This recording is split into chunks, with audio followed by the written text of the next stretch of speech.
cyber attack hacking group associated with the NSA and released a bunch of the organization's hack tools.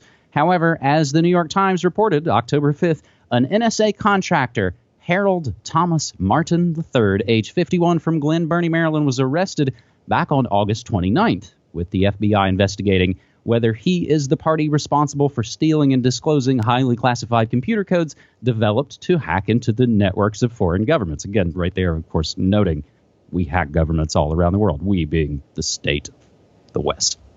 The information believed stolen by this contractor, who, like Snowden, worked for the deep state consulting firm Booz Allen Hamilton, which is responsible for building and operating many of the agency's most sensitive cyber ops.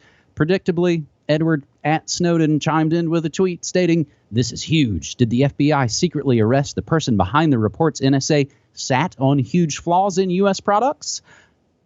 So in other words, we now at least seem to be being told the entity behind the shadow brokers appears to have been found, and as speculated, it's a rogue insider and not Russia. James?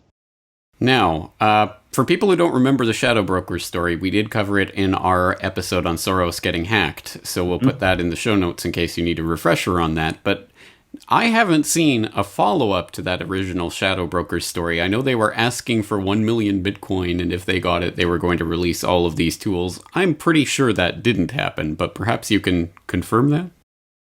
I think further in this story, which the link I have is from Blacklisted News, I think it clicks over to Zero Hedge. They do report on the $1 million in Bitcoins that seem to say that they had it. No, not $1 million, $500 million, 1 million Bitcoins. Anyway, well, actually 600 million in today's dollars. All right, so let's use this as an object lesson. Let's just, disregarding all of the potential shenanigans going on here and misdirects and whatever else is going on underneath the surface of this story, let's just use this as an object lesson for anyone who does have actual information, the valuable information on anything to do with the deep state or any of these, bad actors in government. Do not say, hey, look, we have all this information and maybe we'll release it later if you're kind to us, if you give us 1 million Bitcoin, blah, blah, blah, whatever it is. Because that will guarantee putting a big crosshairs over you, and you will get taken in and dealt with. Now, if you come out immediately with whatever information you have and put it out there as in the most public way you can, all at once, that is the best way to ensure that you probably won't get killed anyway. You might get smeared and whatever else will happen. But still, anyway, I have no idea what the actual story of the Shadow Brokers are and what their motives really were. But I think that's important to keep in mind so that people don't end up becoming the next Danny Casolaro or DC Madam or any of the other people who end up getting suicided when they come out and say, hey, I have this really big story I'm working on. I have this really important information, but I'm not going to release it yet. Just wait. Well, and whether you mean to or not, you're kind of referencing what just happened just a day or so ago as well, where WikiLeaks had this big anticipated thing that ended up just kind of being a 10th anniversary celebration. So we will include the flashback. Actually, yeah, James, that Soros episode is actually a wildly popular episode of New World Next Week. We'll include links to that, just like we include links to everything else that we mentioned down in the show notes. Because it's worth noting, Booz Allen Hamilton is owned by the Carlyle Group, which is headed up by the CIA, who again are leaking from the NSA. This is essentially this convoluted thing happening. I'll include a semi-related story that's also developing in the sort of virtual flag terror world that's now completely unveiled again. Not Russia. Yahoo gave U.S. spy agencies access to hundreds of millions of users' emails. That story spilling out as well. However, we move to our second story on this 286th episode of New World Next Week for October 6th, 2016, where it has been reported World War III will be extremely lethal and fast. U.S. military bosses have revealed their predictions for a major conflict and say war between nation-states at some point in the future is almost guaranteed. Artificial intelligence and smart weapons would be at the fore, with a modern nation-states acting aggressively the likely enemy. A conventional conflict in the near future will be extremely lethal and fast, and we will not own the stopwatch, said Major General William Hicks, on a Future of the Army panel at the annual meeting of the Association of the U.S. Army in Washington, this according to Defense One. The speed of events are likely to strain our human abilities. The speed at which machines can make decisions in the far future is likely to challenge our ability to cope, demanding a new relationship between man and machine. China and Russia are both mustering conventionally massive militaries that are increasingly technological and forcing the Pentagon to contemplate and prepare for, quote, violence on the scale that the U.S. Army has not seen since Korea, end quote.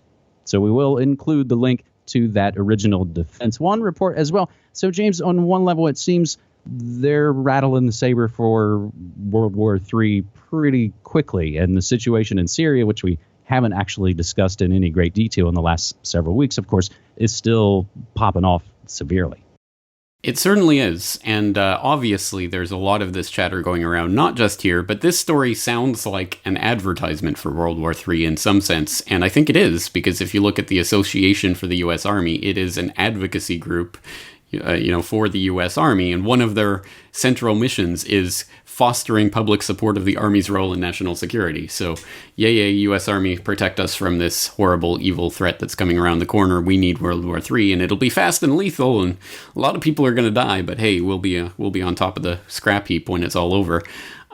That really does seem to be one of the vectors that this is being brought to us. And then, of course, there's all the other stories about, oh, look, Russia's doing this big evacuation drill, 40 million people, nuclear bunkers, and all of this. I mean, all of this Cold War stuff is being dredged up again in a very concerted way recently. And now we have people outright advocating for, hey, we need a no-fly zone over Syria. And that's going to put us in direct conflict with Russia. Better suit up, boys.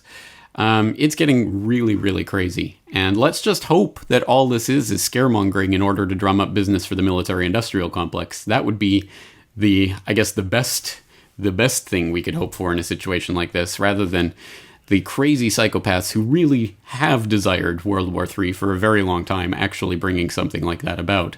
But there's definitely a propaganda campaign surrounding it right now and trying to drill it into the public consciousness. Well, and I wouldn't have realized it in prepping the show, but as you talked about it, in a way, it's kind of like our previous week's story about the sort of rich panic buying, underground bunkers. It is like an advertisement. So it's sort of, again, no matter what, sort of multinational business you're in, World War III is great for business, as whatever the heavy metal album cover. War is business and business is good. I'm mangling it, but I'll move on to our third and final story this week, James, which is a bit of a good news story.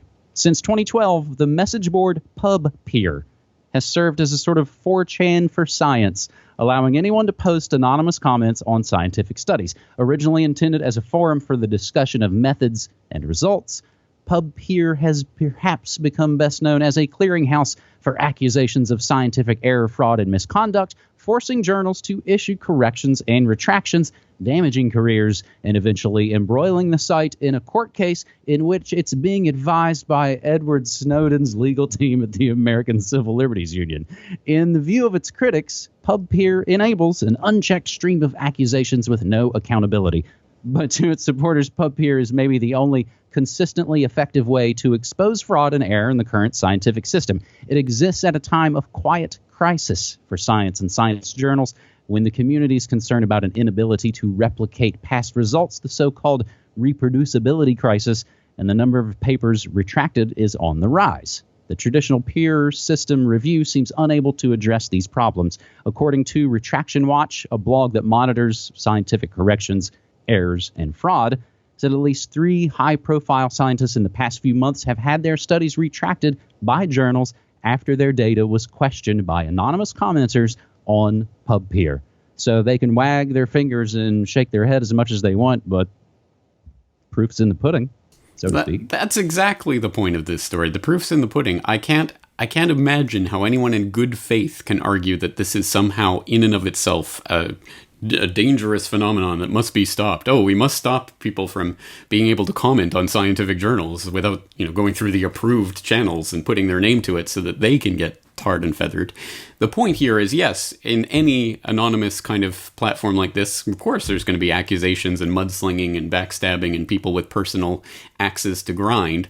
But the point is, what actually emerges from the threads, the investigations of these different papers. If you find actual, real mistakes at best or outright fraud at worst, and then it is retracted because it is fraudulent or it is wrong, that's a good thing. And science should be celebrating that, because we do not want fraudulent material or incorrect things in the scientific record. That's what science is about, right, guys? Scientists are these angels floating on clouds that are only interested in the truth and nothing but the truth. And that's all they care about. Not career, not reputation, not about, oh, please don't expose my frauds. It's all fraud should be exposed so that we can come to the truth, right? Who could possibly be against that?